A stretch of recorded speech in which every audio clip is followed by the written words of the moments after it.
Hello and welcome back to the channel. So we've got to talk about a few preseason games that have happened so far, and we've got lots more to catch up on now in the next few days as the regular season is just around the corner. So we had the Abu Dhabi games happen between the Minnesota Timberwolves and the Dallas Mavericks, having two games played over there. Karl Anthony Towns sporting a different outfit for the event, paying some respect to the Abu Dhabi games and also Abu Dhabi as a whole. So he also had the Timberwolves winning both of those games against the Mavericks. Kyrie Irving not really doing a whole lot for the Mavericks. He had just 2 points there in the second game, not really playing at a regular season pace at all. Just kind of lackadaisically going around and kind of getting through it and just playing minutes because he needs to be out there, it seems. I wouldn't make too much of it, as the former All-Star put up 27 points, 5 rebounds, and just about 6 assists last season. He's going to be great offensively again this year. What I would worry about when it comes to the Mavericks, however, is the defense of their backcourt between Doncic and Kyrie. Not a whole lot of stops going on there, and they have a lot of younger guys without playoff experience or barely any experience at all in Olivier Maxis Prosper, as well as Derek Lively. Their rookies coming in. Hopefully they can provide a big impact right away for the Mavericks, as that does add some athleticism and lob threats for Kyrie Irving and Luka Doncic, as they do get double teamed quite often. And those are the two guys that have the ball in their hand a lot. And that seemed to be the issue they had down the stretch after getting Kyrie last season, is they didn't have those smaller pieces like a Tim Hardaway Jr., for example, performing well in order to put up those points. Losing Dorian Finney-Smith, of course, was a big loss for them, and it showed. He didn't perform as well with the Brooklyn Nets, but I do expect him to get things back on track now, as he has a little bit more experience and chemistry with the team.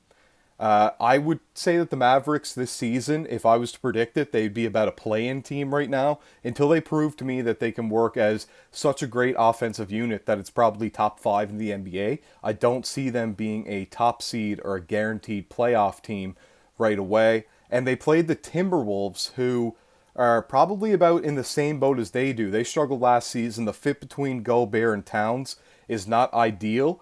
However, if Ant can take the next step and they can figure things up front, then they could really turn some things around with some veteran presence like Mike Conley and some defense too.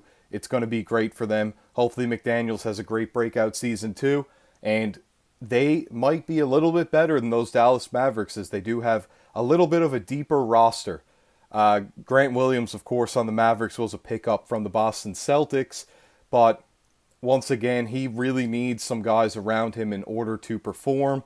He's not an individual, create it all himself type of guy, and he's really just a catch and shoot and defensive threat, and maybe that's just what they need. I don't know. Right now, I'm a bit skeptical. We had a game last night as well with the Golden State Warriors and the Los Angeles Lakers. We saw what people are saying best friends, Draymond Green and LeBron James, did not play in that game.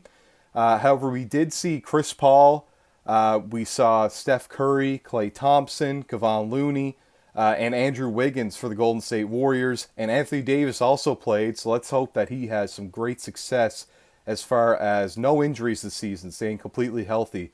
It'd be great to see him playing 82 games like he predicted that he will do this year, and he is definitely the Lakers' future moving forward as LeBron starts to get much, much older.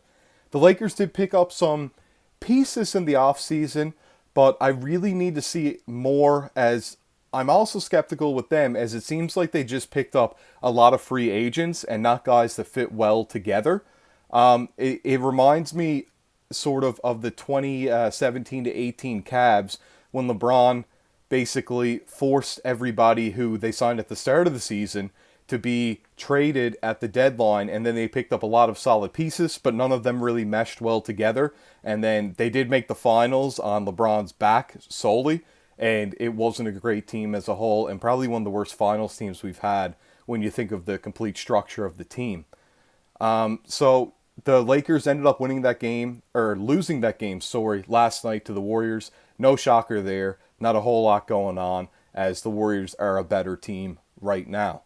Also, to end things off here today, Peyton Pritchard just signed an extension just about a half an hour ago from when I'm recording this, with the Boston Celtics. 4 years worth $30 million. I didn't see that coming. A lot of people didn't see that coming. It looked like he was a bit disgruntled last season, and it looked like he was going to be shipped to a different team where maybe he could get a little bit more playing time. Hopefully things can open up for him, and maybe he looked at his value on the open market as not a whole lot of a resume there just yet with the Celtics, and if he can get some more time with them in the postseason, as well as just time in the regular season, and have a little bit more to back himself up on, maybe he can get a bigger deal, or the Celtics even are able to get a little bit more for them in their case in order for him to have some more value and contribute on another team a little bit more. But right now, he's on the Celtics, who are a definite contender, and they're the team that I'm going to watch this season, as I think that they have the best odds to win the finals. Hopefully he can make that big impact for them off the bench, and we'll be updating you every single day, so stay tuned for more.